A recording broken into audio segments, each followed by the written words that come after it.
अस्सलाम वालेकुम दोस्तों, उम्मीद करता हूँ आप सब खैरियत से होंगे। एक नई वीडियो के साथ हाज़िर हूँ। दोस्तों आज हम बात करेंगे Sindh teaching interns program STIP 2022, जो कि basically Sindh school education and literacy department government of Sindh का एक प्रोग्राम है, एक इंटर्नशिप प्रोग्राम है जो कि energetic, talented, motivated and qualified young male और फीमेल्स के लिए है, ताकि वो इंटर्नशिप के जो प्रोसेस है उससे गुजरें और क्लास फर्स्ट ईयर को और सेकंड ईयर को, जो कि गवर्नमेंट हायर सेकेंडरी स्कूल्स हैं थ्रू आउट द सिंध, वहाँ पे टीचिंग करें। तो इस प्रोग्राम को क्यों अनाउंस किया गया, उसके पीछे क्या मकासद थे, सबसे पहले थोड़ा सा उस पर गौर कर लेते हैं। बाद में इस वीडियो में मैं आपको बताऊंगा कि इस प्रोग्राम में क्या क्या चीज़ें इंक्लूड हैं, कौन कौन अप्लाई कर सकता है, मंथली स्टाइपेंड कितना है, मैक्सिमम एज लिमिट कितनी है, और साथ ही साथ मैं आपको एप्लीकेशन फॉर्म भी प्रोवाइड करूँगा जो कि ज़रूरी होगा इन जॉब्स में अप्लाई करने के लिए अपने डॉक्यूमेंट्स के साथ। तो सबसे पहले इन जॉब्स का या इस इंटर्नशिप का थोड़ा सा पस मंज़र देख लेते हैं। बेसिकली कैबिनेट मीटिंग का एक नोटिस अनाउंस किया गया था 25 दिसंबर 2021 को, और वो कैबिनेट मीटिंग जो कंडक्ट होनी थी, सिंध कैबिनेट मीटिंग 30 दिसंबर 2021 थर्सडे को कंडक्ट होनी थी। उस कैबिनेट मीटिंग में एक एजेंडा रखा गया था 15 नंबर पे कि hiring of 1200 subject specialist on internship till the appointment made through SPSC यानी कि सिंध पब्लिक सर्विस कमीशन, यानी कि 1200 सब्जेक्ट स्पेशलिस्ट जो है वो इंटर्नशिप के बेस पे अपॉइंट करने हैं, जब तक कि ऑफिशियली SPSC के थ्रू कमीशन क्लियर करके 1200 सब्जेक्ट स्पेशलिस्ट जो हैं वो अपॉइंट नहीं होते। उसके बाद फिर 30 दिसंबर को ही सिंध गवर्नमेंट के ऑफिशियल फेसबुक पेज पे अनाउंस किया गया सिंध काबीना इजलास। सिंध काबीना ने जमायत 11वीं और 12वीं के लिए 1200 इंटर्न्स भर्ती करने की मंजूरी दे दी। ये सब्जेक्ट इंटर्न्स 318 बॉयज़ और गर्ल्स हायर सेकेंडरी स्कूल्स में तैनात होंगे। ये इंटर्न्स इस वक्त तक काम करेंगे जब तक कि सिंध पब्लिक सर्विस कमीशन से मज़ामीन के माहिर की तकर्री ना हो जाए। हर एक इंटर्नी को 50,000 माहाना अलाउंस दिया जाएगा। सिंध काबीना का फैसला, और 240 फ़िज़िक्स के, 240 केमिस्ट्री के, 120 रियाजी के और 120 बायोलॉजी के, 240 अंग्रेज़ी के, 60 वो पाकिस्तान स्टडीज़ के, 60 इस्लामियात के, 60 सिंधी के और 60 उर्दू के सब्जेक्ट स्पेशलिस्ट इंटर्न्स जो हैं वो भर्ती किए जाएंगे। तो दोस्तों इस फैसले के बाद आज मुख्तलिफ न्यूज़पेपर में ये एडवर्टाइजमेंट अनाउंस की गई है, जो कि ऑफिशियली अनाउंसमेंट हो चुकी है। अब हम देख लेते हैं कि इन जॉब्स में इस इंटर्नशिप में अप्लाई करने का मुकम्मल तरीक़ेकार क्या है। तो सबसे पहले एडवर्टाइजमेंट को रीड कर लेते हैं कि टर्म्स एंड कंडीशंस हमें पता चले कि किस तरह से अप्लाई करना है। बेसिकली एडवर्टाइजमेंट में लिखा है Sindh teaching intern program STIP applications are invited from unemployed youth, यानी कि अनएम्प्लॉयड जो यूथ हैं जिनको जॉब्स नहीं है उनसे एप्लीकेशंस दरकार हैं ताकि वो टीच करें फर्स्ट ईयर और इंटर क्लास, और सीखें लर्न आर्ट ऑफ टीचिंग, किस तरह से टीच किया जाता है, विथ हैंडसम स्टाइपेंड। स्टाइपेंड कितना है, वहाँ पे जो काबीना की मीटिंग के बाद बताया गया था वो 50,000 था, पर इसमें बता रहे हैं कि 60,000 स्टाइपेंड पर मंथ दिया जाएगा। School education literacy department is pleased to invite applications from unemployed, यानी कि जिनको जॉब्स नहीं हैं, बेरोज़गार लोग, young, energetic, talented, motivated and qualified young male और फीमेल, यानी कि वुमन और man having a post graduate degree in required subjects for internship under STIP for skill development and learning through teaching first year and inter in its different government higher secondary schools of the Sindh, यानी कि मुख्तलिफ higher secondary schools जो सिंध में मौजूद हैं वहाँ पे ये STIP जो है ना वो काम करेंगे, और जो है ना क्लास फर्स्ट ईयर और इंटर को टीच करेंगे, पढ़ाएंगे। अब हम देख लेते हैं टर्म्स एंड कंडीशन क्या हैं। सबसे पहली टर्म्स एंड कंडीशन में बता रहा है मिनिमम जो क्वालिफिकेशन है इन जॉब्स में अप्लाई करने की वो है पोस्ट ग्रेजुएट। पोस्ट ग्रेजुएट कहते हैं मास्टर्स को, बैचलर्स 4 ईयर्स या फिर मास्टर्स को हम कहते हैं पोस्ट ग्रेजुएट्स, यानी कि 16 ईयर एजुकेशन, 16 साल की तालीम कम से कम आपके पास होनी चाहिए इन जॉब्स में अप्लाई करने के लिए, क्योंकि यहाँ पे क्लियरली पोस्ट ग्रेजुएट का वर्ड इस्तेमाल किया गया है। एटलीस्ट आपकी जो क्वालिफिकेशन होनी चाहिए वो सेकंड डिवीज़न होनी चाहिए या इक्विवेलेंट डिग्री होनी चाहिए किसी भी HEC रिकॉग्नाइज्ड यूनिवर्सिटी से। तो क्वालिफिकेशन हमें क्लियर हो गई कि 14 ईयर एजुकेशन वाले कैंडिडेट्स इन जॉब्स में अप्लाई नहीं कर सकते। चाहे किसी ने बीएससी की हो 2 इयर्स की और इसमें फिजिक्स केमिस्ट्री और दूसरे सब्जेक्ट्स पढ़े हों, फिर भी वो अप्लाई नहीं कर सकते, क्योंकि यहाँ पे पोस्ट ग्रेजुएट का वर्ड क्लियरली लिखा गया, यानी कि 16 ईयर एजुकेशन आपकी कम से कम होनी चाहिए। ज़्यादा से ज़्यादा आपकी मास्टर्स हो, एमफिल हो, पीएचडी हो, कोई भी हो, आप अप्लाई कर सकते हैं। उसके बाद ये है कि जो आपकी डिग्री होनी चाहिए मास्टर्स में, वो होनी चाहिए फिज़िक्स में या फिर केमिस्ट्री में या फिर मैथमेटिक्स में या फिर बॉटनी में या फिर जूलॉजी, इंग्लिश, उर्दू, सिंधी, इस्लामियात या पाकिस्तान स्टडीज़ में। उसके बाद सिलेक्शन का जो क्राइटेरिया है, selection shall be made on merit, यानी मेरिट के बेस पे सिलेक्शन की जाएगी। डिस्ट्रिक्ट्स ऑफ द डोमिसाइल, जिस डिस्ट्रिक्ट से जो कैंडिडेट बिलोंग करेगा उसके डोमिसाइल के बेस पे, पीआरसी के बेस पे, स्कूल स्पेसिफिक, यानी कि जहाँ पे जिस स्कूल में नीड हो, ज़रूरत हो इंटर्न्स की, वहाँ पे through notified DSC for intern DSCI as per policy guidelines of the department, जो कि गाइडलाइंस और पॉलिसीज डिपार्टमेंट वाले इनको देंगे।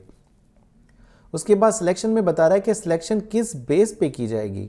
सिलेक्शन की एक वेटेज होगी, वो वेटेज क्या होगी कि 80% on the basis of marks obtain in the masters degree. यहाँ पे देखें क्लियर मास्टर्स डिग्री बता रहा है, जो कि यहाँ पे मैं आपको क्लियर कर रहा था कि पोस्ट ग्रेजुएट डिग्री। तो 80% जो आपकी क्वालिफिकेशन काउंट होगी वो आपकी होगी मास्टर्स डिग्री, यानी कि जिनके मास्टर्स डिग्री में ज़्यादा मार्क्स होंगे उनको प्रेफर किया जाएगा उनसे जिनके कम मार्क्स होंगे मास्टर्स डिग्री में, यानी 80% आपकी वेटेज होगी वो मास्टर्स की डिग्री पे होगी। उसके बाद 20% आपकी जो वेटेज होगी, यानी 20% जो आपको मार्क्स दिए जाएंगे on the basis of interview, जो आपसे इंटरव्यू कंडक्ट किया जाएगा। उसमें आपका देखा जाएगा कि स्पीकिंग पावर आपका कितना है, लैंग्वेज प्रोफिशिएंसी, फ्लुएंसी आपकी कितनी है, कंटेंट की नॉलेज आपको कितनी है, यानी कि सब्जेक्ट की नॉलेज आपको कितनी है, command on the subject, imparting skills and experience, यानी कि डिफरेंट स्किल्स या एक्सपीरियंस आपके पास जितना होगा उस बेस में आपको सेलेक्ट किया जाएगा। इंटरव्यू या फिर test shall be notified by the DSCI। अब यहाँ पे दोनों चीज़ें लिखी गई हैं, इंटरव्यू भी हो सकता है, टेस्ट भी हो सकती है। या का लिखा हुआ है तो मकसद है कि या तो टेस्ट और इंटरव्यू होगा या फिर डायरेक्ट जो है ना वो इंटरव्यू होगा, कोई चीज़ अभी क्लियर नहीं है। और ये नोटिफाई करेंगे डिस्ट्रिक्ट सिलेक्शन कमेटी, इंटर्न्स की जो है वो अनाउंस करेंगे। नंबर 3 पे है domicile and PRC form D. Concern district of the Sindh, सिर्फ सिंध के कैंडिडेट्स इन जॉब्स में इन इंटर्नशिप में अप्लाई कर सकते हैं। दूसरे डिस्ट्रिक्ट्स या दूसरे प्रोविंसेस के जो लोग हैं वो अप्लाई नहीं कर सकते। मंथली स्टाइपेंड इसमें बता रहा है कि amount of 60,000 per month shall be admissible subject to satisfactory service. Satisfactory performance की बेस पे आपको 60,000 पर मंथ दिया जाएगा। मैक्सिमम एज इन जॉब्स में इन इंटर्नशिप में अप्लाई करने की 43 ईयर्स है। अच्छा जी, nature and tenure of the internship, यानी कि कब तक ये आपकी इंटर्नशिप कंटिन्यू रहेगी और किस तरह की इंटर्नशिप होगी, वो बता रहा है that internist shall be responsible to teach result oriented particular subjects of class first year और inter classes during the academic year. During the academic year आपने क्लास फर्स्ट ईयर और इंटर क्लास की जो क्लासेस हैं ना वो लेने हैं, वहाँ पे टीच करना है एज़ पर डिज़ायर्ड गोल, जो कि गोल्स होंगे, जो कि सिलेबस होगा Sindh school education literacy department का। Internship is not a regular contractual appointment. अब ये चीज़ यहाँ पे आप क्लियर देख लें, ना ये कॉन्ट्रेक्चुअल जॉब्स हैं ना ये रेगुलर जॉब्स हैं, बल्कि इंटर्नशिप्स हैं। तो इंटर्नशिप के बेस पे आगे चल के कोई भी क्लेम नहीं कर सकता कि हमें आप परमानेंट कर दें, हमें आप परमानेंट जॉब दे दें। तो सिर्फ और सिर्फ ये इंटर्नशिप है, एक सर्टेन टाइम पीरियड के लिए होगी, उसके बाद फिर ख़त्म कर दी जाएगी पीरियड नोटिस के साथ, यानी कि 1 महीना पहले आपको नोटिस दिया जाएगा कि अगले महीने आपकी इंटर्नशिप ख़त्म हो रही है। The internship shall continue till satisfactory performance need and the regular, जब सब्जेक्ट स्पेशलिस्ट अपॉइंट किए जाएंगे सिंध पब्लिक सर्विस कमीशन के थ्रू, जो कि ऑलरेडी एक जॉब्स अनाउंस हुई थी दिसंबर में, और इनकी अपॉइंटमेंट मेरे ख्याल में 1 साल के अंदर अंदर हो जाएगी, तो तकरीबन 1 साल तक ये इंटर्नशिप कंटिन्यू रहेगी। उसके बाद नोटिस का बता रहा है the government reserves sole right to change any term in clause of this internship. Government के पास राइट है कि किसी भी क्लॉज को चेंज कर सकता है इस पूरी इंटर्नशिप का। अब जो मेन चीज़ है how to apply. How to apply में कह रहा है application along with supporting documents, यानी कि एक एप्लीकेशन होगी, इसमें आप जॉब एप्लीकेशन फॉर्म भी इस्तेमाल कर सकते हैं, इसमें आप रिटन एप्लीकेशन भी इस्तेमाल कर सकते हैं, इसमें आप बायोडेटा फॉर्म भी इस्तेमाल कर सकते हैं। कोई भी चीज़ जहाँ पर भी एप्लीकेशन का वर्ड हो और आगे कोई एप्लीकेशन फॉर्म वगैरह कुछ भी ना हो, इट मीन्स आप कोई भी चीज़ यूज़ कर सकते हैं। तो इसका पर्टिकुलर मैंने एप्लीकेशन फॉर्म बनाया है आपकी सहूलत की खातिर, और वो एप्लीकेशन फॉर्म इस वीडियो के डिस्क्रिप्शन में मैं आपको प्रोवाइड कर दूंगा ताकि आप उसको डाउनलोड करके उसको इस्तेमाल कर सकें। वो मैं दिखा भी देता हूँ कि किस तरह से एप्लीकेशन फॉर्म को फिल करना है। अच्छा जी, application along with supporting documents. अब सपोर्टिंग डॉक्यूमेंट्स कौन से हैं? सबसे पहले बता रहा है कि अटेस्टेड कॉपीज़ होनी चाहिए। जो भी आपके डॉक्यूमेंट्स होंगे वो अटेस्टेड होना लाजमी है। अटेस्टेड कॉपीज़ किस चीज़ की होनी चाहिए? CNIC की copy, domicile PRC form D जो है उसकी कॉपी, इसके अलावा आपकी क्वालिफिकेशंस, एकेडमिक सर्टिफिकेट्स जो कि आपके सर्टिफिकेट्स हैं, क्वालिफिकेशंस हैं, वो मार्कशीट्स, मास्टर्स की degrees and experience if any, अगर कोई एक्सपीरियंस सर्टिफिकेट है तो वो भी। इट मीन्स मैं डॉक्यूमेंट्स आपको स्क्रीन पे लिख रहा हूँ कि ये डॉक्यूमेंट ज़रूरी हैं। CNIC, डोमिसाइल फॉर्म और PRC फॉर्म D, उसके बाद आपकी जो है वो मैट्रिक से लेकर मास्टर्स तक मार्कशीट्स और डिग्रीज, और इसके साथ अगर कोई एक्सपीरियंस सर्टिफिकेट है आपके पास, कोई एक्सपीरियंस आपके पास है तो वो भी अटैच करना है, आप कर सकते हैं। या कोई अगर आपकी सर्टिफिकेशन है, कोई सर्टिफिकेट आपने किया हुआ है, फॉर एग्जांपल ECE का सर्टिफिकेट किया है, DIT का सर्टिफिकेट किया है, तो वो भी आप अटैच कर सकते हैं। अच्छा जी, should be submitted within 15 days of the publication of this advertisement, यानी कि जो लास्ट डेट होगी इन जॉब्स में अप्लाई करने की वो 24 जनवरी 2022 होगी। Failing which no application should be received, इसके बाद कोई भी एप्लीकेशन रिसीव नहीं होगी। इसके बाद बता रहे हैं application should be address to district education officer ESNHS chairman DSCI of concern district education office में जाना है आपने। वहाँ पे जाके खुद पर्सनली जाके आपने एप्लीकेशन फॉर्म और तमाम डॉक्यूमेंट्स सारी चीज़ें आपने खुद जाके जमा करवानी, सबमिट करवानी है DEO ऑफिस आपकी कंसर्न डिस्ट्रिक्ट की, यानी कि सक्खर की है तो सक्खर की डिस्ट्रिक्ट एजुकेशन ऑफिस, हैदराबाद की है तो हैदराबाद की, इस तरह से कराची ईस्ट की है, कराची वेस्ट की है, जितने भी जहाँ पर भी हैं आपने खुद पर्सनली जाके वहाँ पे सबमिट करनी है 24 जनवरी 2022 से पहले। अच्छा जी, टोटल नंबर ऑफ सीट्स कितनी है? फिजिक्स की 240 हैं, केमिस्ट्री की 240 हैं, मैथमेटिक्स की 120 हैं, जूलॉजी की 60 हैं, बॉटनी की 60 हैं, इंग्लिश की 240 हैं, पाकिस्तान स्टडीज़ की 60 हैं, इस्लामियात की 60 हैं, और सिंधी की 60 और उर्दू की 60। टोटल 1200 वैकेंसीज़ हैं इंटर्नशिप्स की। तो दोस्तों ये थी मुकम्मल एडवर्टाइजमेंट जो कि मैंने आपको मुकम्मल क्लियर कर दी है कि अब इसमें कोई भी मेरे ख्याल में कन्फ्यूजन की गुंजाइश नहीं है। अब हम एप्लीकेशन फॉर्म देख लेते हैं जो कि आपने अपने डॉक्यूमेंट्स के साथ अटैच करना है, जो कि मैंने बनाया है। तो एप्लीकेशन फॉर्म में मैंने लिखा है to district education officer ENSHS chairman DSCI, जिसको आप एड्रेस करें, जिसको आप भेज रहे हैं। यहाँ पे एक पासपोर्ट साइज़ पिक्चर आप अटैच करेंगे, उसके साथ यहाँ पे आप अपना डिस्ट्रिक्ट का नाम लिखेंगे। हैदराबाद है तो हैदराबाद, सक्खर है तो सक्खर, कराची है तो कराची, कराची ईस्ट, कराची वेस्ट, जो भी डिस्ट्रिक्ट का नाम है आपका यहाँ पे आप लिख देंगे। मैंने ब्लैंक स्पेस छोड़ दिए इसी वजह से। उसके बाद नेम ऑफ डिपार्टमेंट में आप लिखेंगे Sindh school education and literacy department government of Sindh, यहाँ पे आप कंप्लीटली लिख देंगे। उसके बाद name of post applying for, जिस पोस्ट के लिए आप अप्लाई कर रहे हैं तो आप यहाँ पे लिखेंगे S यानी कि Sindh teaching intern program STIP, ये कंप्लीट आप लिख देंगे यहाँ पे। उसके बाद नेम ऑफ एप्लीकेंट, अपना नाम लिखेंगे, जेंडर पे टिक करेंगे। उसके बाद son of, daughter of, wife of, जो भी है आप यहाँ पे लिखेंगे।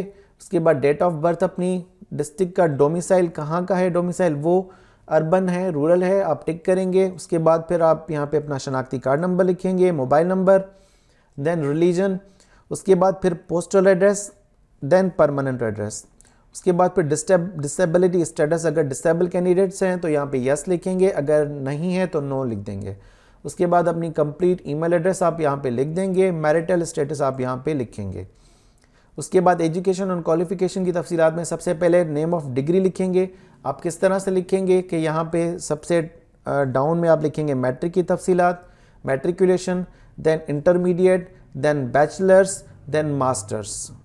मास्टर्स आप जैसे लिखेंगे MSc chemistry, MSc physics, MA Urdu, MA English, इस तरह से आप यहाँ पे लिखेंगे। उसके बाद ईयर ऑफ पासिंग लिखेंगे, किस ईयर में आपने अपनी जो डिग्री है वो कंप्लीट की है।